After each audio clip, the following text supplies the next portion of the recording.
রাধে রাধে সবাইকে মনাস ব্লগে তোমাদের অনেক অনেক স্বাগত। তোমরা সবাই কেমন আছো? আশা করছি ভালো আছো, আর আমিও ভালো আছি।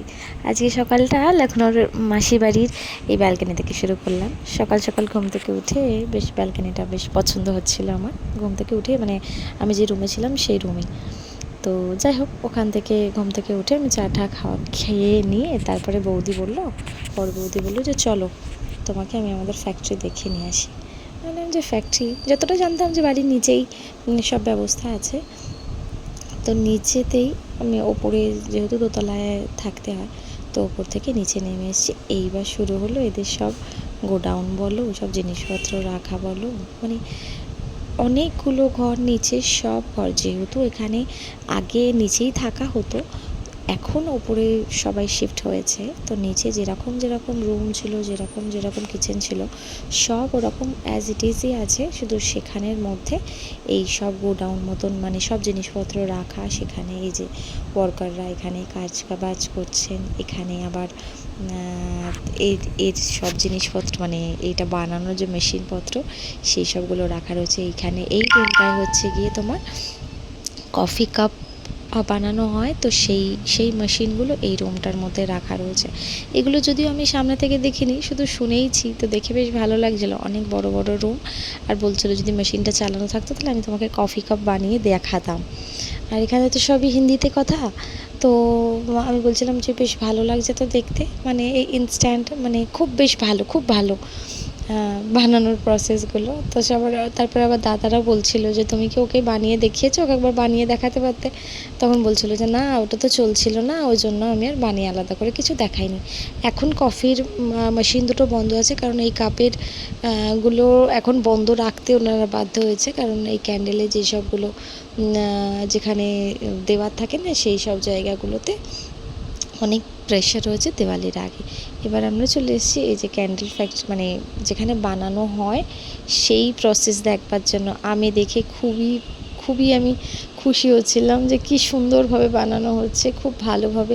এর প্রসিডিওরগুলো খুব সুন্দর, মানে যেভাবে বানানো হচ্ছিল আমি জানি না কতটা ফোন থেকে বোঝা যাচ্ছে, বাট সামনে থেকে আমি দেখছিলাম যখন, তখন আমার অনেকটা সময় লাগছিলো যেগুলো বানাচ্ছে কি করে, এটা ওপরের এই লিডটার ভিতরে আসছে কি করে, তারপর ওরকমভাবে সেট হয়ে যাওয়ার পরে আবার ওগুলো অন্য জায়গায় রাখা হবে, তারপর সেগুলো প্যাকেটিং হবে।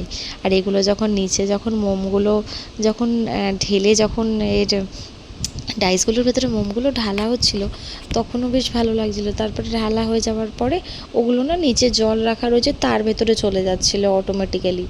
হ্যাঁ, দেন একটা পায়ের কাছে একটা কী মতন আছে, সেটাকে প্রেশার দিলে এ দেখো এখানে মোমটা ঢালা হয়ে যাওয়ার পরে উপরকার এক্সেস যে মোমগুলো আছে সেগুলোকে এইভাবে কেটে তুলে সরিয়ে রাখতে হয়। তারপরে আবার ওটাকে গলিয়ে নিয়ে এসে র মেটেরিয়ালসকে আবার ওর মধ্যে করে দেবে। তো এখানের প্রত্যেকটা প্রসেসই আমি দেখছিলাম দাঁড়িয়ে। আর ওই যে নিচে যেখানে চাকুটা রাখা হলো না, ওইখানেই জল রয়েছে। এখানে কিন্তু 1 লিড মোম মানে তৈরি হচ্ছে, আর সেটাকে জলের ভেতরে ডুবিয়ে রাখা রয়েছে, নইলে তো গরম থাকবে। আর গরম যতক্ষণ থাকবে ততক্ষণ তো সেটা সফটও হয়ে থাকবে। ওই জন্য তো আমি এগুলো দাঁড়িয়ে দেখছিলাম। বৌদিও বলছিল দেখছো কিছু বুঝতে পারছো? আমি বলছি হ্যাঁ, আমার তো বেশ ভালোই লাগছে। আমি যদিও এরকম তো কখনোভাবে দেখিনি। আর এরকম মোম বানানোর এক্সপিরিয়েন্স বলতে গেলে আমার কাছে সেই, আমরা যেমন পেঁপে ডালের ভেতরে ছোটোবেলায় পেঁপে ডালের ভেতরে একটা সুতো ধাগা কিছু দিয়ে তারপরে মোম গলিয়ে ঢেলে দেওয়া, ওটাই। কিন্তু এখানে দেখো, এবার দেখো কি সুন্দর, দেখো উঠে গেল তো, দেন কি সুন্দর ওপরে ওটাকে একদম ক্লিপিং হয়ে গেল। এরপরে একদম ওটাকে উপরে তুলেই নেওয়া হবে, দেখতে পাচ্ছ? আমার খুব পছন্দ হয়েছে এই প্রসেসটা। আমি দেখে আমি বুঝি কি আরও খানিকক্ষণ আমি ওয়েট করলাম যে আরও একবার কখন হবে। সে যখন হবে তাহলে সেই বুঝে আমি এটার রেকর্ডিংটা তোমাদের সাথে শেয়ার করতে পারো। পাশের জায়গাগুলোতে মোমগুলো রাখা সবগুলোতেই কিন্তু জল দিয়েই রাখা রয়েছে। এগুলো আমার দেখতে খুব পছন্দ হচ্ছিল। তারপরে এই সব জায়গাগুলো দেখে তারপরে আমরা যাচ্ছিলাম পাশের বাড়িতে, যেখানে বৌদিদের পাশের ঘর, মানে এক্স্যাক্টলি এই বাড়ির পাশের বাড়িটা। তো সেখানে একদম 3 তলার ওপরে যে রুমটা রয়েছে সেই রুমে কিন্তু, মানে এই বাড়িটায় ওনারা এখনও থাকেন না, শুধু এখানে এইসব বানানোই হয়। ওনারা যেখানে থাকে সেটা ওই বাড়িতে, মানে যেখানে আমরা উঠেছি। আর ওটার সাথে এই বাড়িটা পুরো অ্যাটাচ, দুটো শুধু গেটটাই আলাদা। এ দেখো এখানে বানানো হচ্ছে এরকম হ্যান্ডমেড, এগুলোই বড় বড় ক্যান্ডেলগুলো বানানো হচ্ছে। আর তার সাথে সাথে বানানো হচ্ছে গোলাপ ফুল, যে ক্যান্ডেলগুলো হয় না, ফ্লোটিং ক্যান্ডেল যেগুলো থাকে, যেগুলো জলের ভেতরে দিয়ে জ্বালাতে হয়, ওরকম মতন। তো এখানে আমার এই কালারটা তো খুব পছন্দ, আমাকে যদিও 4টে মতন মোমবাতি আমাকেও দিয়েছেন, জোর জুলুম করেছে না নিয়ে যাও, তো সেই কারণে আমার খুব পছন্দ হয়েছে। দেখো এই ক্যান্ডেলের কালারটা কি সুন্দর, খুব সুন্দর। শুধু এটা নয়, আরও মানে এখনও অন্যান্য ওয়ার্কার যারা আছেন তারা বুঝি কোনো কারণে ছুটিতে ফুটিতে গেছেন, এখানে লোটাস এরকম শেপের বা আরও অন্যান্য হার্ট শেপের অন্যান্য অনেক ধরনের ক্যান্ডেল কিন্তু এখানে আলাদা আলাদা রুমে আলাদা আলাদাভাবে বানানো হয়। যেগুলো হাতে করে বানানো হয় সেগুলো আলাদা আলাদা ব্যক্তি বানান, আর যেগুলো একদম র্যান্ডাম প্লেন যেগুলো, সেগুলো কিন্তু ওই নিচের ওই ওয়ার্কারগুলো ওখানে ওনারা বানান। দেখো এখানে আমার জন্যই ক্যান্ডেল খুঁজছেন অন্য অন্য কালারের, তো আরও সব কালারের হয়। এখন ইনি একা রয়েছেন, ওই জন্য ইনি এইভাবে এখান থেকে আমাকে বের করে দিচ্ছিলেন। আমি বলছিলাম যে না আমাকে দিতে হবে না, আমি নিয়ে কী করব। তখন বললেন না তুমি এসেছো, তুমি দেখছো, তোমার কালার পছন্দ হচ্ছে, তুমি নিয়ে যাও।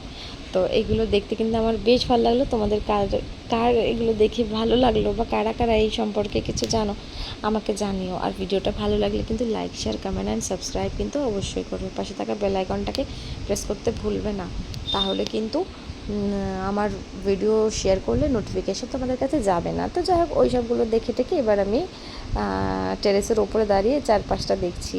এখানে দেখছিলাম আর বলছিলাম এই হচ্ছে লখনৌর আবাদি।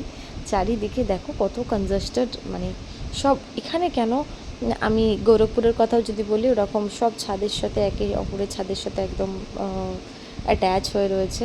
এখানে মানে কোনো আলাদা 3 ফিটের গ্যাপের কোনো ব্যবস্থা বা কোনো বালাই নেই, সব একদম পাশাপাশি।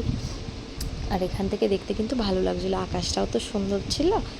আর এখানের এগুলোকে নিয়ে আমি ওইখানে ওই ক্লিপিংগুলো নিয়ে তারপর আমি আবার এই ক্যান্ডেলগুলোর ক্লিপগুলো তোমাদের সাথে শেয়ার করছিলাম।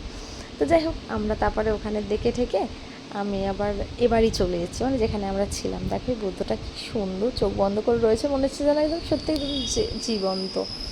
তো যাই হোক ওখান থেকে চলে এসে এখানে আবার বসে ল্যাদ খাচ্ছি, মানে কোনো কাজবাজ না থাকলে যেটা হয়, এখানে বসে ওই যে তোমার যে বাচ্চাটাকে দেখলে, সে বাচ্চাটার নাম কি জানো? সে বাচ্চাটার নাম হচ্ছে বৈভব।